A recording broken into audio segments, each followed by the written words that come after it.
Ами ако всичко, което възприемаме като солидна, сигурна реалност, е всъщност само повърхността, ако под нея се крият невидими структури, които диктуват правилата на играта, днес ще надникнем точно зад тази завеса, за да разгледаме скритите планове, които оформят всичко, от най-малката частица до самото време. Нека започнем с нещо съвсем просто. Представете си тази картина, описана от физика Дейвид Бом. Имаме капка мастилов гъст глицерин, завъртаме цилиндъра и хоп, капката изчезва. Разтваря се, нали? Или може би не съвсем? И тук идва големият въпрос. Това, което току-що видяхме, просто хаос ли е? Ентропия в действие? Или пък сме свидетели на един по-дълбок, скрит ред, който просто не можем да видим? За да намерим отговор, първо ще се обърнем към работата на един истински бунтар в науката. Един човек, който дръзнал да оспори самите основи на физиката. Разбира се, говоря за Дейвид Бом. И така, кой всъщност е Дейвид Бом? Той не е просто поредният физик. Говорим за един от гигантите на 20 век. Още в началото на кариерата си той прави едно изумително откритие. Електроните в плазмата не се държат като отделни топчета, а по-скоро като единен организъм, като взаимосвързано цяло. Това го кара да се усъмни сериозно в стандартният модел на квантовата физика, който казва, че в основата на всичко е случайността. Бом просто не може да приеме това. Бил убеден, че за този привиден хаос трябва да се крие нещо повече. Добре, да се върнем на нашия експеримент с глицерина. Първо, виждаме капката, ясна и отчетлива. После завъртаме цилиндъра и тя сякаш се размива, сгъва се в течността, докато накрая изчезне. Но ето я и магията. Когато завъртим цилиндъра в обратната посока, онова, което е било невидима нишка, започва да се разгъва. И ето я. Капката се появява отново, непокътната. Тя никога не е изчезвала, просто е преминала в едно скрито, невидимо състояние. Този прост експеримент е перфектната илюстрация на централната идея на Бом.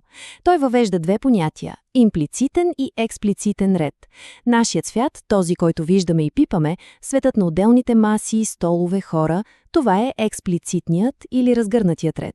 Но според Бом, този свят е просто проекция, разгръщане от един много по-дълбок, имплицитен или сгънат ред.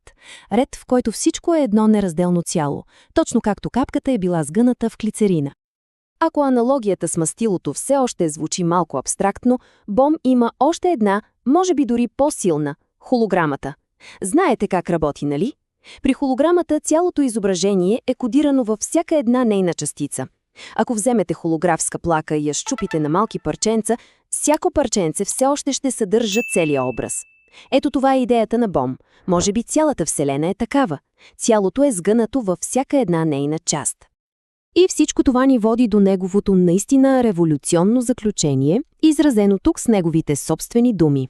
Трябва да се научим да гледаме на всичко като на част от неразделна цялост в плавно движение. Това е коренно различен поглед, в който разделението между нещата е просто илюзия, породена от нашите ограничени възприятия. Добре, до тук. Добре. Визията на Бом преобръща представите ни за пространството и материята, нали? Показва ни, че видимият свят може да е само проекция, но какво да кажем за другата фундаментална ос на нашата реалност – времето? Оказва се, че нашето усещане за него също се основава на една, скрита и приета за даденост рамка. Преди модерната епоха, повечето култури са възприемали времето като кръг, като нещо циклично. И има логика, нали? Слънцето изгрява и залязва, сезоните се сменят, животът се ражда и умира в един безкрайен кръговрат. Идеята за линейно време, една права линия с ясно начало, среда и край, всъщност е доста неинтуитивна. Но тя носи нещо ново и изключително мощно – идеята за причина и следствие. И как така тази идея за правата линия надделява? Не е станало за една нощ. Процесът е дълъг. През 5 век Августин пръв формулира идеята за линейно християнско време, в което събитията са уникални и еднократни.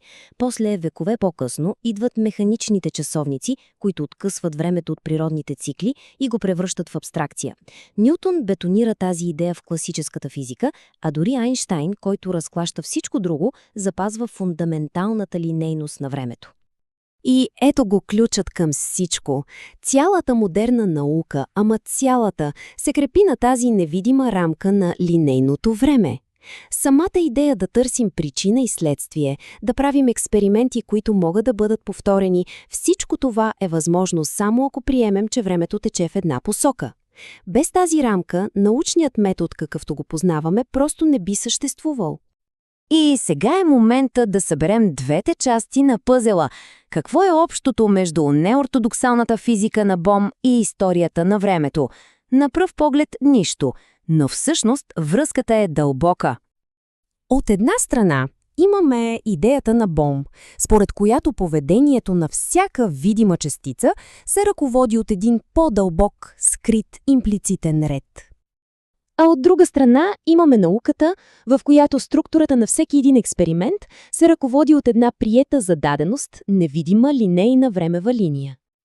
И двете, и имплицитният ред на Бом, и линейното време на науката са перфектни примери за това, което можем да наречем скрити рамки.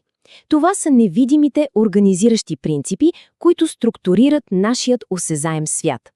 Те са като архитектурните планове на реалността. Не ги виждаме, но те определят формата на цялата сграда. Добре, това е много интересна теория, но какво от това? Защо е важно да знаем за тези скрити рамки извън света на философията и теоретичната физика? Ами, важно е, защото тези скрити предположения, тези рамки не са просто мисли. Те са архитектите на нашата реалност. Самия Бом се е надявал, че ако хората осъзнаят своята дълбока взаимосвързаност, това ще доведе до един по-хармоничен свят. А историята на времето е абсолютното доказателство. Промяната на една единствена скрита рамка отключи цяла научна революция и промени света завинаги. И това ни връща към голямата, крайна цел на самия Бом. Неговата физика не е била просто интелектуално упражнение. Надеждата му е била, че един ден всички ще осъзнаят същностната взаимосвързаност на всички неща и ще се обединят, за да изградят един по-цялостен и хармоничен свят. И така тази история ни оставя с един последен въпрос, който всеки може да си зададе.